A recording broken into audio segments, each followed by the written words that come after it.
I'm like you. I love small spaces. I think they're great. My first little house was a great example of what do you do with a little space to make it really fantastic. And I think that every piece that you put in has to be special. Everywhere your eye looks has to be wonderful. I think that you can use less is more, for sure, so it doesn't look crowded. Not a lot of pattern, although I've seen places in magazines that everything is a different pattern. I think it's way too busy for a little space. I think you need to be very specific, do a lot of solids, and punch it up with accessories that bring in the color and do that kind of thing.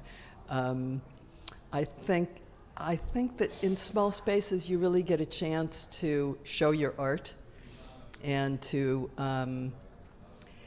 have a space so that you can use it in multiple ways. And I think that's really important in a small space, that you can use a dining room, have it be part of a kitchen, have it be part of a living room.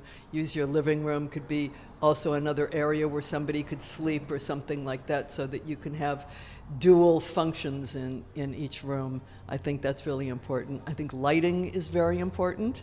I think that the way that you light the space is going to be different in a small space. You don't need as much, but you need it to have the same kind of atmosphere. I think that's really important. I think that you can have more fun in a small space because you have less to work with, and you can make each thing really stand out. And art is always, to me, art finishes off any space, especially in a small space. If you have a big, huge piece of art on one wall instead of a lot of little pieces, I think that makes a big difference. So that's, I love the small space idea. I think it's classic.